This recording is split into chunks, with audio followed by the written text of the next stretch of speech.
नमस्कार। तो आज हम लॉ की बात करेंगे। आज हम कुछ स्ट्रिक्ट लॉ की बात करेंगे और वो लॉ स्ट्रिक्ट क्यों हैं, उनकी बात करेंगे। हमारी सोसाइटी में लॉज़ तो हमने बहुत देखे हैं। हमने देखा है कि ट्रैफ़िक रूल्स कभी-कभी हम फ़ॉलो नहीं भी करते हैं तो हमें छोड़ दिया जाता है।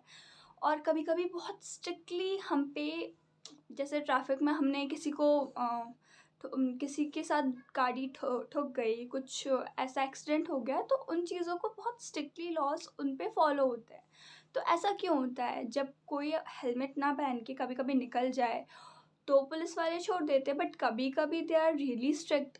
तो ना today we are going to discuss some strict laws in our constitution. तो लॉ हमारी सोसाइटी के लिए करता क्या है? ये लॉ इतना इम्पोर्टेंट क्यों हो रखा है? मतलब कॉन्स्टिट्यूशन की सब इतनी रिस्पेक्ट क्यों करते हैं?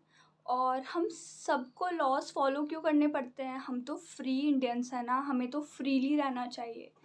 इन सब का आंसर मेरे पास है। लॉ हमारी सोसाइटी के लिए क्या करता है? लॉ हमारी सोसाइटी में एक बैलेंस क्रिएट करता है। कैसा बैलेंस? अब सोचिए, आप काम पे जा रहे हैं और आपको यही डर लगा रहे कि कोई मुझे मार ना दे, कोई डाकू, कोई भी किसी को अपने पर्पस के लिए आपको हार्म करना हो, आपसे ज्वेलरीज़ लेनी हो या फिर आपसे आपका मनी लूटना हो, कोई आपको रॉबरी ना कर दे। अगर हम यही सब टेंशन रोज़मर्रा की ज़िंदगी में लेके चलेंगे तो आप सोचिए हम काम कब करेंगे? तो यही सेफ्टी हमें लॉ प्रोवाइड करता है। और आज की डेट में लोग इतने सक्सेसफुल हैं, लोग अपने काम पे फ़ोकस कर पा रहे हैं, लोग आगे बढ़ पा रहे हैं। क्यों? क्योंकि उन्हें पता है कहीं न कहीं वो रातों की चैन की नींद सो सकते हैं, क्योंकि उन्हें पता है कि लॉ हमारे लिए काम कर रहा है, लॉ हमें सेफ़ रख रहा है। तो लॉ हमें सेफ़ कैसे रखता है? भाई, लोग क्यों फ़ॉलो करें लॉ? इसके पीछे भी रीज़न्स हैं।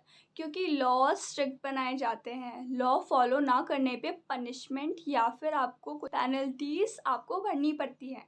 इसीलिए लोग लॉ से कहीं न कहीं डरते हैं। तो अब लोग डरने के चक्कर में इतनी सारी चीज़ें फॉलो कर ही रहे हैं, तो क्यों ना सारे ही लॉ स्ट्रिक्ट बना दिए जाए और सबसे अपने मन का करवाया जाए, है ना?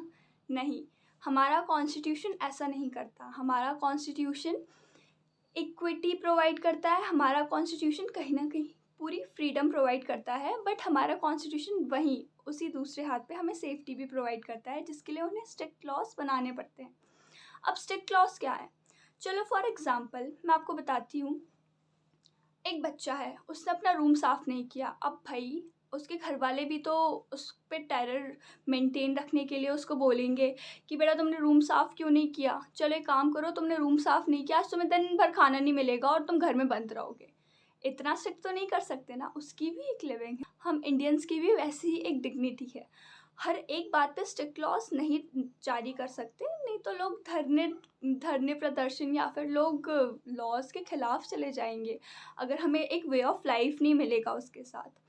तो उस बच्चे के लिए हम क्या करेंगे? उस बच्चे को हम समझा देंगे कि बेटा अगली बार मत करना, नहीं तो पिटाई पड़ेगी। तो मैं आपको ये बताना चाहती हूँ कि law has to strike a balance into discipline and a living. तो हमें डिसिप्लिन भी चाहिए सोसाइटी में, प्लस हमें उनकी वे ऑफ लिविंग अच्छी रहे, डिग्निटी रहे उनकी लाइफ में। हर बात पे पुलिस वाले इंटरप्ट नहीं कर सकते, आपकी एक वे ऑफ लिविंग भी होनी चाहिए।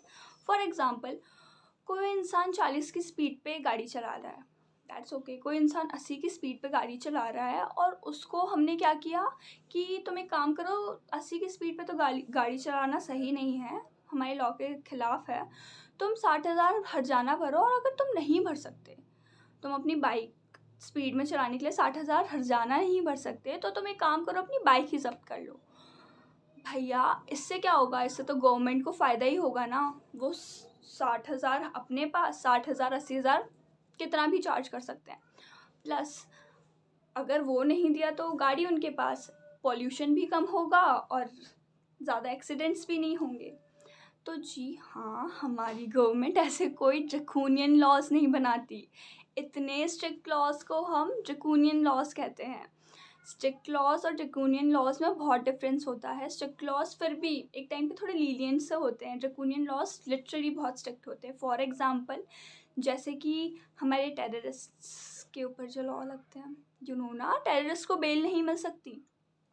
तो वैसे ही इन्हीं लॉज़ को ड्रैकोनियन लॉज़ कहते हैं। तो ड्रैकोनियन लॉज़ का एग्ज़ाम्पल दूँगी, टाडा। और हमारे एक सेलेब के ऊपर भी ये लॉ लगने ही वाला था, वो तो बच गए। आपने उसे नायक मूवी में देखा है?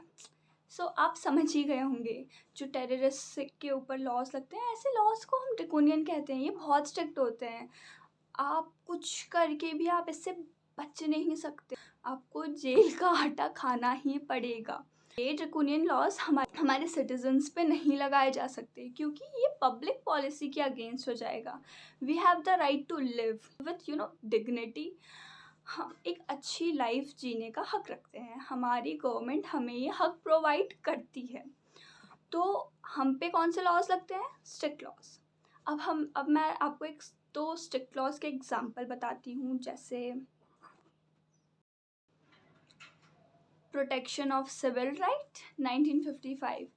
अब हमारे पास है लीनियंट लॉज, हमारे पास है ड्रैकोनियन लॉ, जिसमें बहुत ही स्ट्रिक्ट प्रोसीजर होता है। आपको बेल नहीं मिल सकती, आप अपना वकील तक नहीं कर सकते ड्रैकोनियन लॉज में, अगर आपके ऊपर ये लग गए तो। और लीनियंट लॉ, इसमें आपको बेल भी मिल सकती है, इसमें आप अपना वकील भी रख सकते हैं, इसमें आप अपनी दलीलें रख सकते हैं। और अगर आपने गलत भी किया हो, आप विक्टिम को तो मिलता ही मिलता है, बट आपने अगर क्राइम भी किया हो तो भी आपको एक वकील प्रोवाइड किया ही जाता है in the sake of justice. अब मैं बात करती हूँ लीनियंट और ड्रैकोनियन लॉज के बीच में कहीं आता है स्ट्रिक्ट लॉ। अब ये स्ट्रिक्ट लॉ बना क्यों? क्योंकि अगर आपने ड्रैकोनियन लॉ में फंस गए, फिर आप भगवान को ही बोल सकती हैं आप बचाइए हमें, क्योंकि कोई नहीं बचा सकता आपको। लीनियंट लॉ में यू हैव ऑल राइट्स। अब स्ट्रिक्ट लॉस इनके बीच में कहीं वेरी करता है। अब स्ट्रिक्ट लॉस क्या होता है? अब स्ट्रिक्ट लॉस के मैं एग्जांपल आपको देना चाहूँगी, जैसे ST/SC provisions.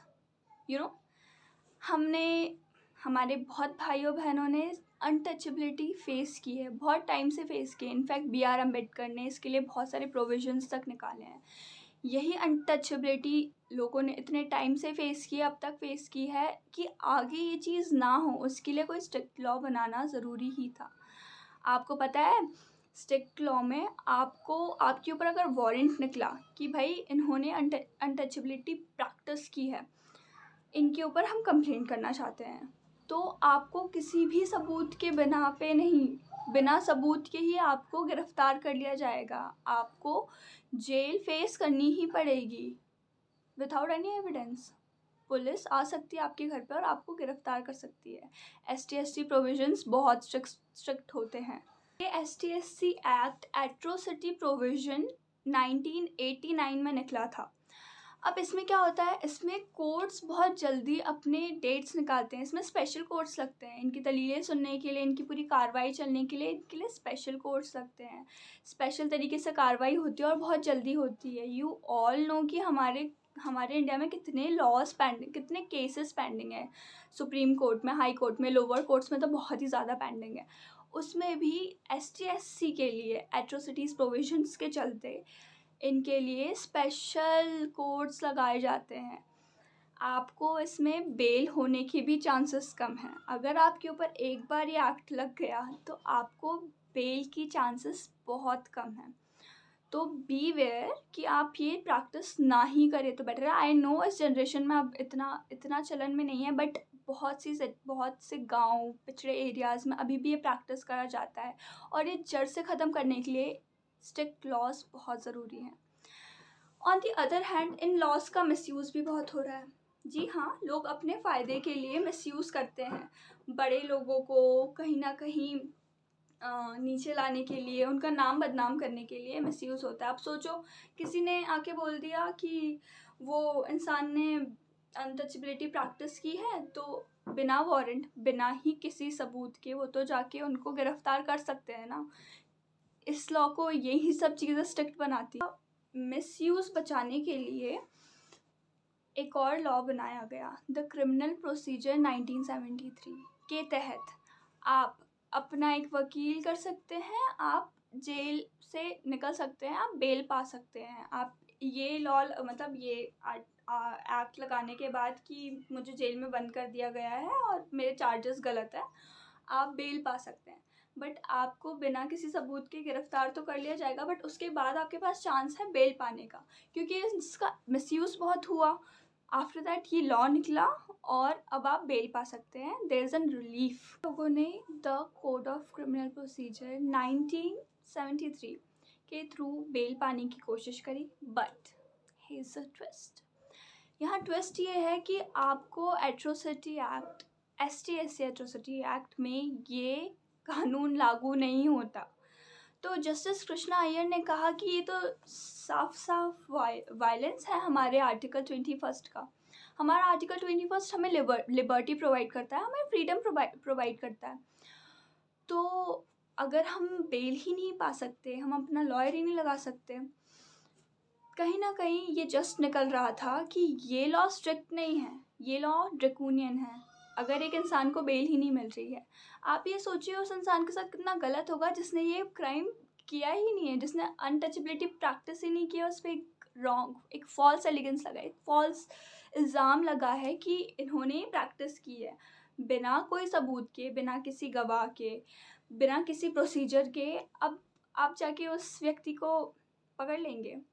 Justice Krishna Iyer कहते हैं the bail is the rule and jail is the acceptance. इससे आपको क्या समझ में आया? बेल रूल है, हर एक व्यक्ति को बेल मिलना उसका हक है, जेल एक्सेप्टेंस है। जब वो व्यक्ति प्रूफ हो जाता है कि हाँ उसने गलत किया, एक प्रोसीजर के बाद प्रूफ हो जाता है, तो ऑफ कोर्स उसको जेल मिलनी ही चाहिए। बट जेल एक्सेप्टेंस है, जब तक वो प्रूफ नहीं होता उसके पास पूरा हक है खुद को सही प्रूफ करने का, बाहर निकलने का, अपने लॉयर करने का, सारे प्रोसीजर्स करने का।